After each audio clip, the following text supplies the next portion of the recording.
Jessica Vandermeer is our next storyteller, and her and I met, and instantly I said, have you heard of the Reclaiming Birth Conference? Because you need to go. And so she came last year, and now she is here to tell her story. So those little boxes of tissues on your table, you might want to bring closer or share or pass around. Jess is a mom to 3 little ones and a manual osteopath with a focus on women's health, pregnancy, and pediatrics. She services London and New Hamburg, which is where I live, so we're both lucky. All right, without further ado, here is Jessica with From Trauma to Triumph, a story of resilience.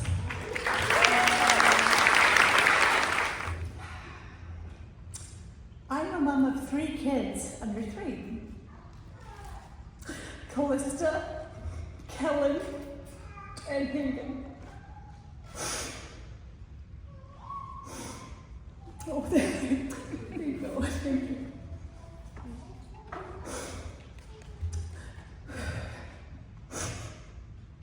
With 3 very different birth stories. My first birth started like so many do, with excitement, a fear of labor, and a birth plan that unraveled quickly. My water broke as just a trickle, so an induction began. Pumped full of Pitocin, my labor stalled, and I failed to progress. Given an epidural, my membranes broken for me. I pushed when I was told, but it wasn't working. Callista's heart rate plummeted. I was asked if I would prefer forceps or a C-section. And I've always wondered, if it was such an emergency, why was I asked a preference? Suddenly, Code Pink was blasted over the speakers, and we were rushed to the OR for that emergency cesarean. Being first-time parents, my husband Wesley and I were in shock, traumatized, and overjoyed all at once. I remember holding Callista in my arms, but with this profound, disconnected joy. What just happened? Okay, the worst is over. We'll go home soon. But the nightmare didn't end there. Hours after my surgery, my incision was on fire with a burning, white-hot pain, and a strange redness radiating across my abdomen. Something didn't feel right. Yet my concerns were dismissed and brushed aside repeatedly. Oh, that's just normal recovery. You're fine. Everything's fine, honey. Well, it wasn't fine. Turned out, I'm allergic to Vicryl stitching material.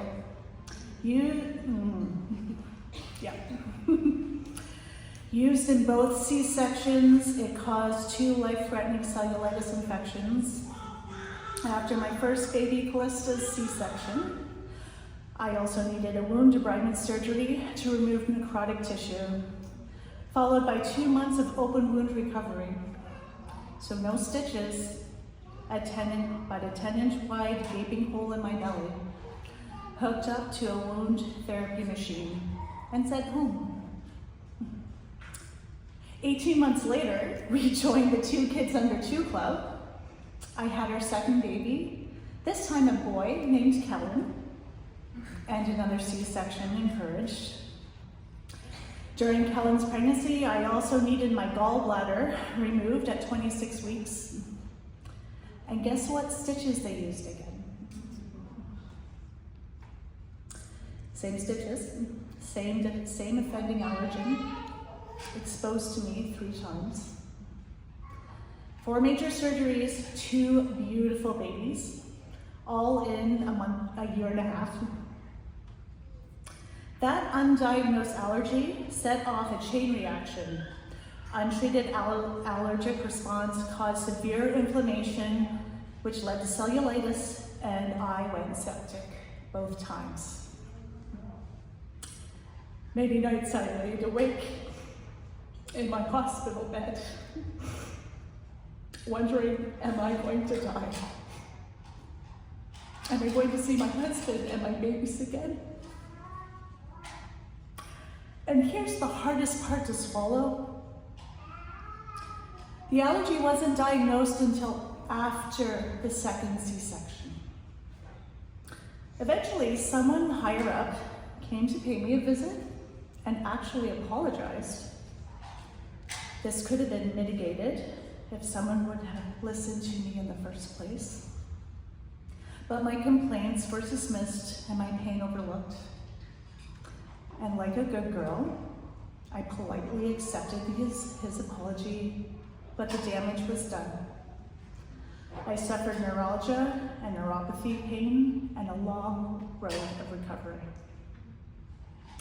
Then came the advisements. You shouldn't have any more kids. We could tie your tubes for you. You know, Wesley should really get a vasectomy. It's the least he could do.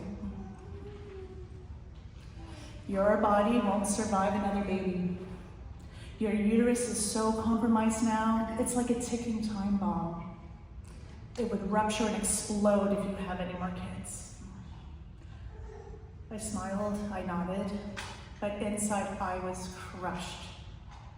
Despite everything that happened, I still wanted more children. Well, surprise! Less than a year later, I got pregnant again. Instead of just being the 2 under 2 club, Wesley and I leveled up to 3 kids under 3. But I'm not going to lie, when I saw that positive line on the pregnancy test, I was terrified. How was I going to get this 3rd baby out of me? I was shuffled from doctor to doctor, tossed around like a hot potato nobody wanted to touch. Nobody wanted the liability of such a high-risk patient. And not surprisingly, I was being pushed towards a 3rd C-section, but without a good solid plan. My husband and I started to research vaginal birth after C-section, but this idea was heavily frowned upon. One practitioner even wanted to just use the same stitching material and we'll just deal with whatever comes afterwards.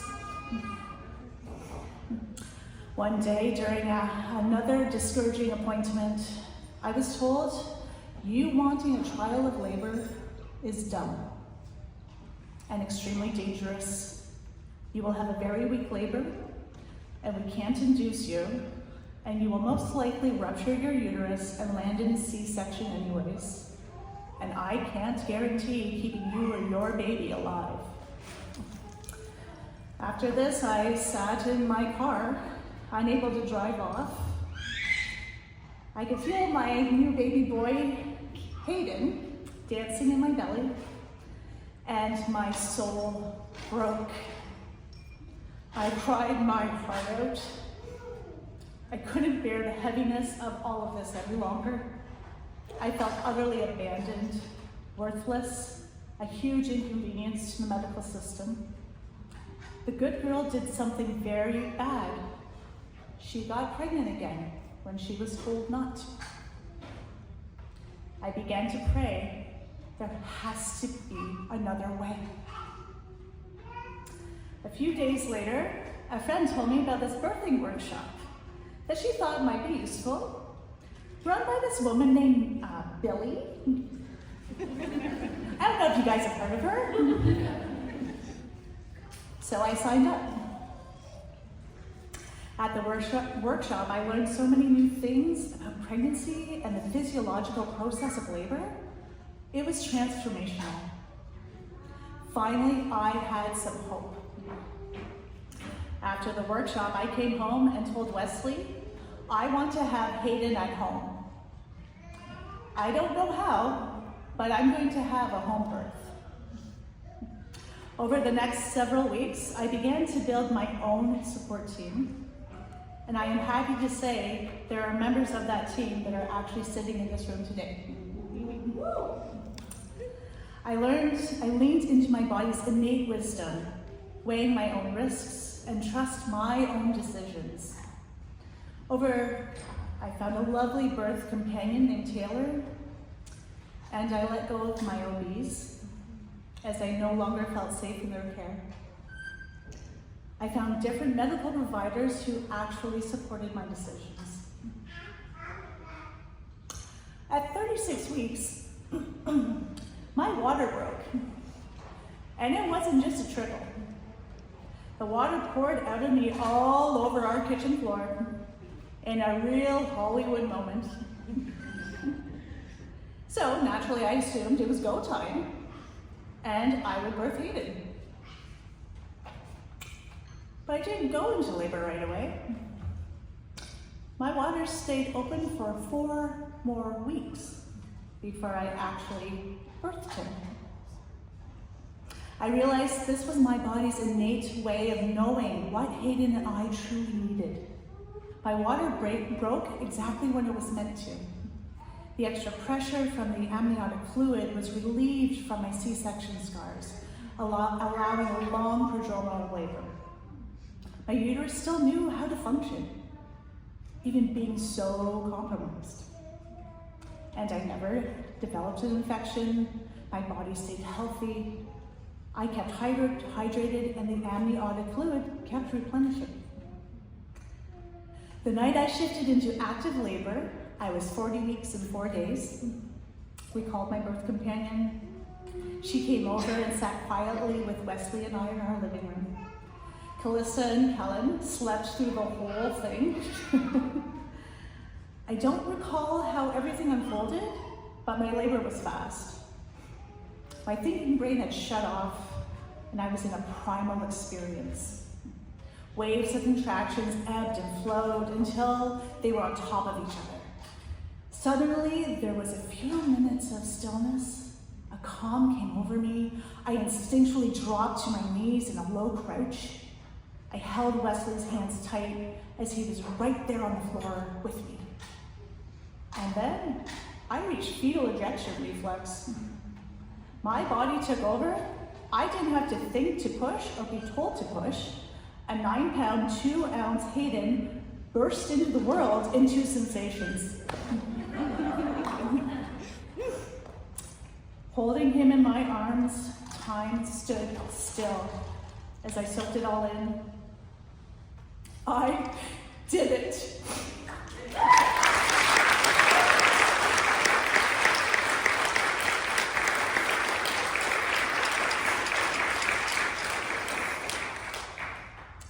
My uterus didn't rupture, and it wasn't weak. It didn't explode like a ticking time bomb. No one cut me open, and I didn't need an induction. Birth doesn't have to be scary. I wasn't broken, and my body wasn't broken. Hayden's birth didn't just bring him into the world, it also rebirthed me. And I reclaimed my resilience, my power, and I reclaimed birth. Thank you.